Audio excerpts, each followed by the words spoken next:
Everyone, आज के हमारे इस वीडियो में हम एशियन जो कॉन्टिनेंट है यानी एशिया महाद्वीप है उसके उच्चावच प्रदेशों में चीन का चौकोर पट यानी चाइनीज़ चेकर बोर्ड, पश्चिमी एशिया त्रिभुज और द्वीपीय वृत्तखंड के बारे में चर्चा करेंगे। देखिए, इससे पहले वाले जो वीडियो में हमने भारतीय त्रिभुज और म्यांमार मलाया जो पंखाकार क्षेत्र था यानी इंडियन ट्रायंगल और म्यांमार मलायन फैन एरिया के बारे में डिस्कस किया था। तो आइए हम तीसरा जो इसका फिजियोग्राफिक डिवीजन है एशिया का, चीन का चौकोर पट या चाइनीज़ चेकर बोर्ड, उसके बारे में चर्चा करते हैं। देखिए, इस मैप में हम चाइनीज़ चेकर बोर्ड को देख सकते हैं। ये वाला जो एरिया है, जो जूम्ड एरिया है, ये चाइनीज़ चेकर बोर्ड का एरिया है, चीन का चौकोर पट का क्षेत्र है। देखिए, एशिया के भूआकृतिक स्वरूपों में ये एक अपना विशिष्ट महत्व, एक स्पेशल इम्पोर्टेंस रखता है। ये क्षेत्र एक चौकोर शतरंज पट के समान है, इसीलिए इसको ये चाइनीज़ चेकर बोर्ड कहा गया है। इस पर अनेक पर्वत श्रेणियाँ, पठारी भाग एवं निचले प्रदेश स्थित हैं। संरचना और उच्चावच दोनों की दृष्टि से यह क्षेत्र एक विशिष्टता लिए हुए है। यहाँ के प्राथमिक संरचना क्रम में 4 कठोर शैल की पेटियाँ महत्वपूर्ण हैं, जिनका विस्तार उत्तर पूर्व से दक्षिण पश्चिम की ओर है। इस क्षेत्र की विविधता भू आकृतियों को ध्यान में रखते हुए इसको हमने अलग अलग भागों में बांटा है। तो जैसे ज्योग्राफिकल डाइवर्सिटी आई है इस क्षेत्र में, उसके आधार पर ही इनको अलग अलग रीजन्स में डिवाइड किया है। सबसे पहला जो रीजन है, यानी 6 रीजन्स हैं मोटे मोटे इसके। सबसे पहला रीजन तिब्बत की समीपवर्ती श्रेणियाँ यानी तिब्बतन बॉर्डर रेंजेस। उसके बाद है प्राचीन स्थिर भूखंड, एंशिएंट मैसिव, इसे हम कहते हैं एंशिएंट मैसिव यानी प्राचीन स्थिर भूखंड। तीसरा है मोड़दार पर्वत का पूर्व पश्चिमी क्रम यानी east west lines of folded mountains. फिर चौथा जो है वो है अभिनत बेसन, जिसे हम सिंक्लिनल बेसन भी कहते हैं। पांचवा है दक्षिण पश्चिमी पठार, साउथ वेस्टर्न प्लेटो। और छठा है लोएस का क्षेत्र यानी लोएस्ट रीजन। तो आइए हम हर इन जो सब रीजन्स हैं इस चाइनीज़ चेकर बोर्ड के, उनकी विशेषताओं के बारे में जानें। देखिए, सबसे पहले हम लेते हैं तिब्बत की सीमावर्ती श्रेणियाँ, तिब्बतन बॉर्डर रेंजेस। देखिए, कुनलुन शिनलिंग के दक्षिण में तिब्बत की सीमावर्ती श्रेणियाँ स्थित हैं। यानी तिब्बत की जो सीमावर्ती श्रेणियाँ हैं, बॉर्डर रेंजेस हैं, वो किसके दक्षिण में स्थित हैं? कुनलुन शिनलिंग के दक्षिण में, जो पूर्व पश्चिम में लगभग 400 किलोमीटर चौड़ी हैं और इनका जो लंबाई है वो 800 किलोमीटर के आसपास है। इनकी सर्वोच्च पर्वत श्रेणी मिनिया गोनका है। यानी इस जो बॉर्डर रेंजेस हैं तिब्बत की, इनकी जो सबसे हाईएस्ट पर्वत श्रेणी या सर्वोच्च पर्वत श्रेणी जो है वो मिनिया गोनका है और इसकी जो हाइट है वो 8000 मीटर है, जबकि अनेक श्रेणियों की ऊंचाई जो है वो 6000 मीटर तक है। इन पर्वत श्रेणियों का प्राथमिक स्वरूप मूल रूप से उत्तर दक्षिण को है, जिन पर वलन की प्रक्रिया अंतिम जुरासिक काल अथवा प्रारंभिक टर्शरी काल में हुई। यानी फोल्डिंग जो इन माउंटेन रेंजेस की हुई थी, वलन की जो क्रिया हुई थी वो जुरासिक, लेट जुरासिक और प्रारंभिक जो टर्शरी काल था उसमें हुई थी। साथ ही कुछ पूर्व पश्चिम विस्तृत श्रेणियों का भी उद्भव हुआ था, जिनका विस्तार जैसवान प्रांत के दक्षिण में है। पश्चिमी भागों में भूकंप का प्रभाव वर्तमान भूगर्भिक समनुकूलन को दर्शाता है। इस भाग में नदियों एवं हिमनदों के गहरे कटाव एवं विविध भूआकृतियों को जन्म दिया है। अब इसका हम लेते हैं। देखिए, तिब्बत की विशेषता क्या हो गई कि ये तिब्बत के दक्षिण में बॉर्डर रेंजेस विस्तृत हैं। इनकी जो पूर्व पश्चिम में जो चौड़ाई है वो लगभग इनकी चौड़ाई तो 400 किलोमीटर है और इनकी जो लंबाई है वो 8000 किलोमीटर के आसपास है। फिर यहाँ की जो सबसे जो हाईएस्ट माउंटेन रेंज है या पर्वत श्रेणी है वो है मिनिया गोनका, जिसकी एवरेज हाइट 8000 मीटर है। बाकी दूसरी अनेक ऐसी श्रेणियाँ हैं जिनकी जो एवरेज हाइट है वो 6000 मीटर के आसपास है। और यहाँ की जो पर्वत श्रेणियों की और क्या विशेषता है, यहाँ की पर्वत श्रेणियाँ जो हैं वो उनमें जो वलन की प्रक्रिया हुई थी, फोल्डिंग की जो प्रक्रिया हुई थी, वो जुरासिक, लेट जुरासिक या अंतिम जुरासिक जिसे हम कह सकते हैं, या प्रारंभिक टर्शरी काल में हुई थी। अब हम लेते हैं चाइनीज़ चेकरबोर्ड का दूसरा सब डिवीज़न, वो है प्राचीन स्थिर भूखंड, यानी जिसे हम कहते हैं एंशिएंट मैसिव। देखिए, चीन के स्थलखंड पर 3 प्राचीन भूखंड स्थित हैं, यानी 3 एंशिएंट मैसिव स्थित हैं, जो सभी प्राचीन परिवर्तित शैल से निर्मित हैं और प्री कैम्ब्रियन युग की आग्नेय शैलों से युक्त हैं, जिन पर अत्यधिक वलन एवं भ्रंश की क्रिया हुई। यानी ये सभी के सभी जो हैं कौन सी रॉक से बने हुए हैं? प्राचीन परिवर्तित सेल, जिसे हम क्या कहते हैं? Metamorphic rocks. मेटामॉर्फिक रॉक से बने हुए हैं। और ये मेटामॉर्फिक रॉक्स कब की हैं? प्री कैम्ब्रियन जो, यानी ये मेटामॉर्फिक रॉक्स जो हैं, इनका जो निर्माण है वो प्री कैम्ब्रियन युग की आग्नेय शैलों से हुआ है। देखिए, रूप परिवर्तन कर लिया आग्नेय शैलों ने और फिर रूप परिवर्तित करके ये परिवर्तित शैल के रूप में हो गई। अब ये जो एरियाज़ हैं, यहाँ पे फोल्डिंग की एक्टिविटी भी बहुत हुई और साथ ही साथ जो रिफ्टिंग की प्रक्रिया है, ब्रंश जो है वो भी रिफ्टिंग एक्टिविटी भी बहुत ज़्यादा यहाँ पे इस एरिया में हुई है। देखिए, इसमें सबसे फेमस है फुकियन मैसिव। फुकियन मैसिव जो है वो सबसे पूर्व में कैंटन मैदान एवं पूहू द्वीप के मध्य स्थित है। यानी फुकियन मैसिव सबसे फेमस ओल्डेस्ट मैसिव है, और या फेमस मैसिव, प्रसिद्ध मैसिव हम कह सकते हैं। और इसका जो स्थिति है या अवस्थिति या लोकेशन है वो कैंटन प्लेन्स और पीहू आइलैंड्स के बीच है। इसका कुछ भाग समुद्र में डूब गया है, निमज्जित हो गया है, और इसी कारण खाड़ियाँ, द्वीप आदि बन गए हैं। ये जो फुकियन मैसिव है काफ़ी कुछ समुद्र तल में भी चला गया है, उसका जो निमज्जन हो गया है, और इसी कारण उस एरिया में हमें कई खाड़ियाँ और द्वीप भी मिले हैं, मिलते हैं या बन गए हैं। इसी कारण इस क्षेत्र पर अनेक छोटी छोटी नदियाँ भी प्रवाहित होती हैं, जो समुद्र में लास्ट में उनका जो एंडिंग है वो समुद्र में ही होती है। दूसरा जो स्थलखंड है ये जो एंशिएंट मैसिव का, वो है शांटुंग लाओतुंग मैसिव। देखिए, शांटुंग लाओतुंग मैसिव चीन के शांटुंग लाओतुंग प्रायद्वीप को सम्मिलित करता है। इस क्षेत्र की शैल प्रकृति प्रथम खंड के समान ही है, जिस पर उत्तर दक्षिणी एवं पूर्व पश्चिमी अनेक भ्रंश व दरारें हमें देखने को मिलती हैं। कहीं कहीं पर ग्रेनाइट के गुंबदाकार जो टीले हैं या ग्रेनाइट की जो रॉक्स के जो गुंबदाकार प्लेटो के रूप में हमें यहाँ पे देखने को मिलते हैं। कोरिया के पास के क्षेत्रों में जो ऊंचाई है वो इस मैसिव एरिया की वो 2700 मीटर तक है।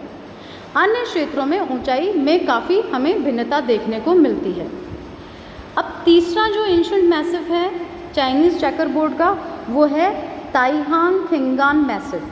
देखिए, ताइहांग खिंगान मैसिव का विस्तार उत्तरी हिंद चीन, यानी नर्दर्न इंडो, जो हिंद चीन है, इंडो चाइना एरिया है, वहाँ से साइबेरिया तक अनेक चापों के रूप में है।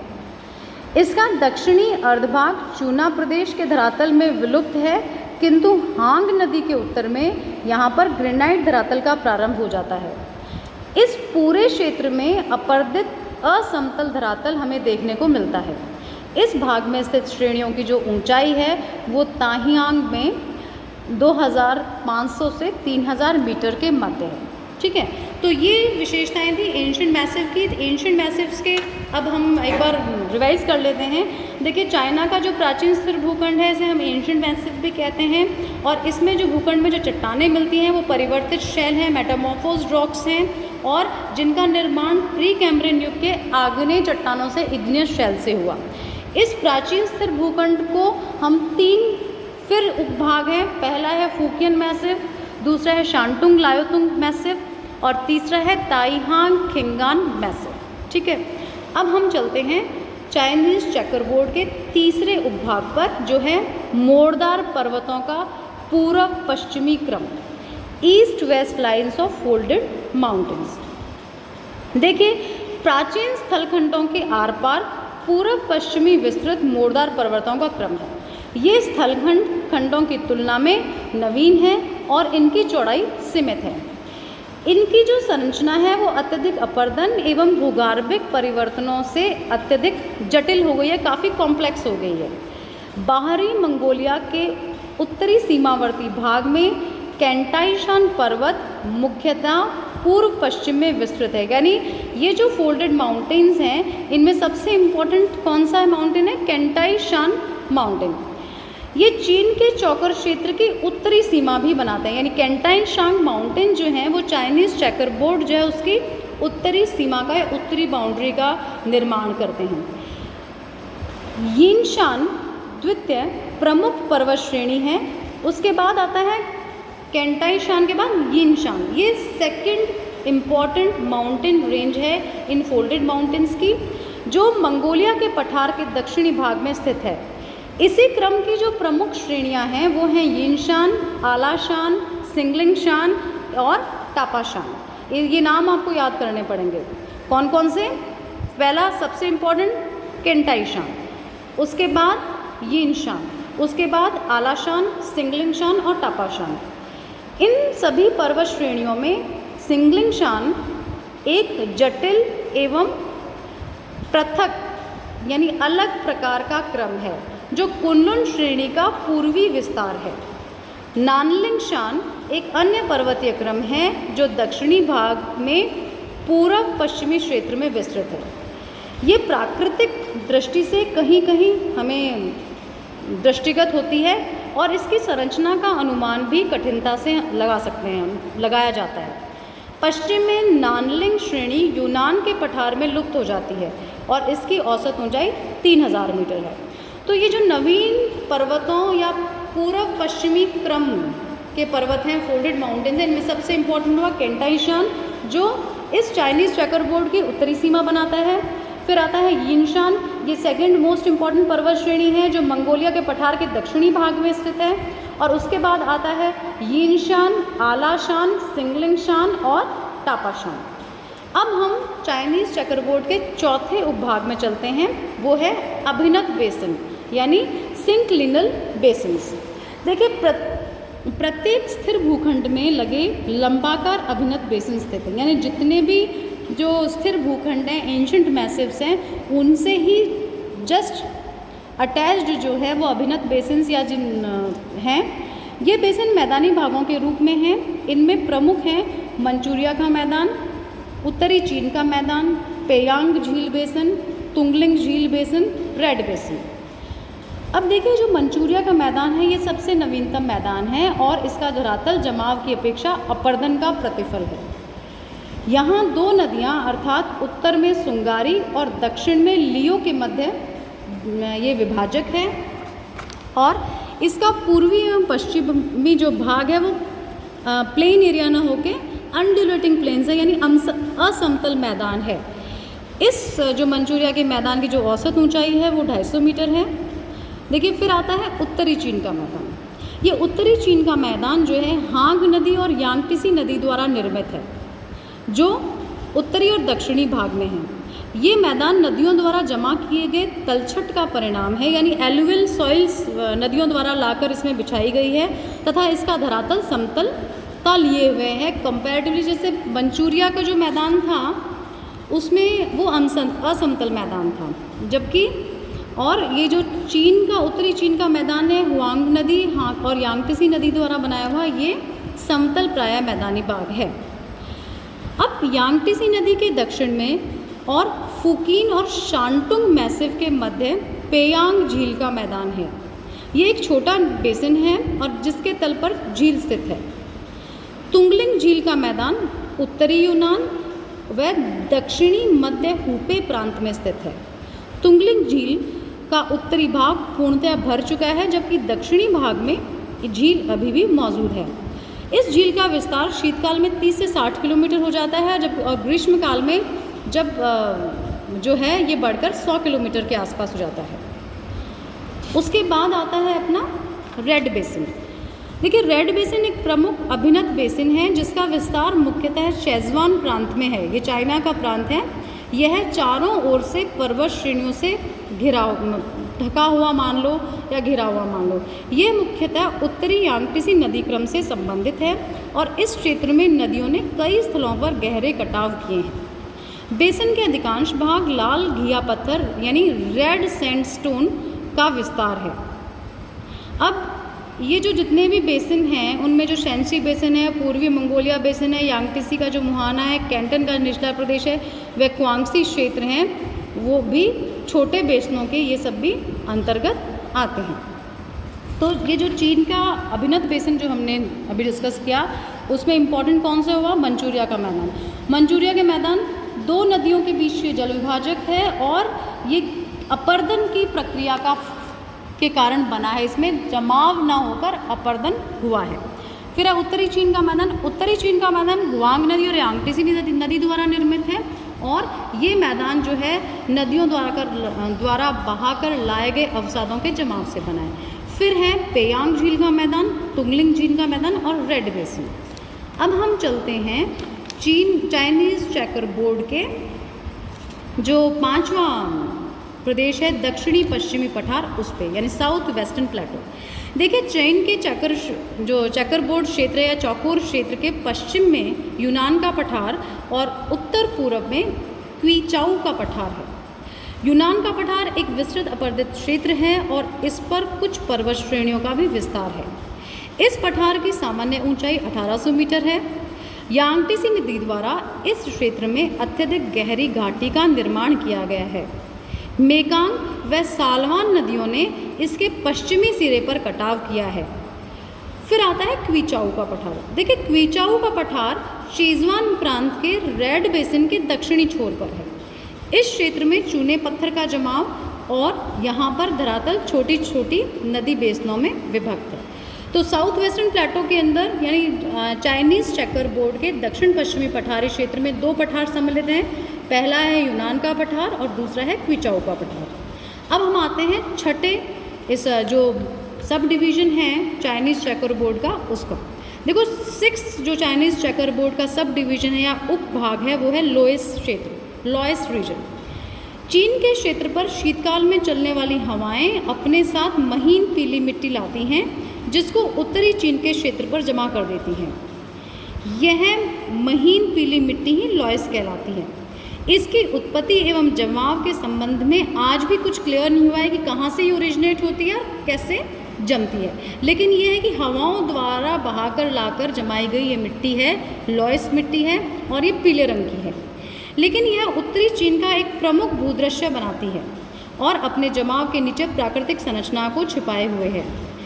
यह जमाव यानी जो लोएस जो मिट्टी का जमाव है वो शांसी प्रांत के पश्चिम में, हुनान के उत्तर पश्चिम तथा शेंसी के दक्षिण में कई हजार फीट गहरा है। यह उपजाऊ मिट्टी है तथा कृषि की दृष्टि से सर्वोत्तम मिट्टियों में से एक है। इस मिट्टी का अपर्दन भी बहुत जल्दी होता है और इसी कारण उत्तरी चीन के लोएस क्षेत्र के विशाल भाग का उत्खनन या उत्खात भूमि जिसे हम कहते हैं बेडलैंड का विकास हुआ है। तो ये था पूरे सब डिविजन्स चाइनीज़ चेकर बोर्ड के। अब हम एशिया के उच्चावच प्रदेश के चौथे भाग में चलते हैं जो है पश्चिमी एशिया त्रिभुज, जिसे हम कहते हैं वेस्टर्न एशियन ट्रायंगल। ये है पश्चिमी एशिया त्रिभुज, वेस्टर्न एशियन ट्रायंगल। देखिए पश्चिमी एशिया का जो प्रमुख भूभाग अरब का प्रायद्वीपीय पठार है। यह प्राचीन कठोर चट्टानों से निर्मित क्षेत्र है और इस पठार की जो सामान्य ऊंचाई है वो 2000 मीटर है। यह एक शुष्क मरुस्थलीय भाग है। इस प्रदेश में अनेक पर्वत श्रेणियों का विस्तार हमें देखने को मिलता है। अर्मीनिया की गांठ जो आर्मीनियन नॉट है उस गांठ से उत्तरी श्रेणी को पोंटिक श्रेणी और दक्षिणी श्रेणी को हम टॉरस श्रेणी कहते हैं। यह टर्की के क्षेत्र में है। इसी प्रकार ईरान के पठार के दोनों ओर अल्बुर्ज और जग्रास पर्वत श्रेणियाँ हैं। इनके उत्तर में अनातोलिया का पठार है। पठारी और पर्वतीय क्षेत्र के साथ साथ यहाँ स्थित दजला फरात का उपजाऊ मैदान है जो इराक में स्थित है। इसे मेसोपोटामिया का मैदान भी कहते हैं और ये प्राचीन बेबीलोनिया सभ्यता का विकास जो है वो इसी जो मेसोपोटामिया का मैदान है उसमें हुआ था। तो वेस्टर्न एशियन ट्रायंगल जो है वो अरब का प्रायद्वीपीय पठार है, कठोर शैलों से निर्मित है और इसमें इस क्षेत्र में अनेक पर्वत श्रेणियों का विस्तार है। आर्मीनिया का गांठ जो है, प्लेटो जो है, उससे उत्तरी श्रेणी को हम पोंटिक श्रेणी कहते हैं, दक्षिणी श्रेणी को हम टेरेस श्रेणी कहते हैं। ये दोनों ही टर्की क्षेत्र में हैं, ठीक है। और इसी प्रकार ईरान के पठार के दोनों ओर भी माउंटेन रेंजेस हैं, जिसे एल्ब्रस और जैग्रोस पर्वत कहते हैं, और उत्तर में जो है वो अनातोलिया का पठार है। अब हम आते हैं पांचवें जो क्षेत्र है चीन भूआकृति क्षेत्र, उसमें देखिए चीन का जो एशिया का जो लास्ट भूआकृतिक क्षेत्र या उच्चावच प्रदेश जो है वो है द्वीपीय वृत्तखंड, आइलैंड एरिया। देखिए ये जो द्वीपीय वृत्तखंड हैं ये सारे जैसे लास्ट टर्शरी एज में बने हैं। अधिकांश टर्शरी कालीन ही द्वीपखंड हैं और सभी द्वीपों पर हमें नवकल परिवर्तित शैलों की देखने को या प्रधानता मिलती है, और इसकी जो संरचना है वो भी काफ़ी जटिल है। और अंतिम टर्शरी एवं प्लिस्टोसीन पर्वत निर्माण इस भाग में दो चापाकार रेखाओं के रूप में है। पहला अल्पाइन श्रेणी जो पश्चिमी म्यांमार से सुमात्रा, जावा, तिमोर तक जाकर उत्तर में सेल्बीज और फिलीपींस की ओर मुड़ जाती है, और बाद में फार्मोसा को पार करती हुई जापान तक पहुंच जाती है। दक्षिणी श्रेणी जो है वो श्रेणी रेखा यानी माउंटेन रेंज लाइन जो है वो न्यू गाइना होती हुई दक्षिणी प्रांत की ओर चली जाती है। तो ये जो आइलैंड एरियाज़ हैं ये सारे इंडोनेशिया, उसके बाद जो फॉर्मोसा आइलैंड है, सेलिबीज आइलैंड है, फिलीपींस आइलैंड है, वो वाले क्षेत्र हैं जो टर्शरी युग में उनका निर्माण हुआ है, और इनमें जो शैलों की जो संरचना है वो भी अंतिम टर्शरी कालीन और प्लिस्टोसीन काल की है।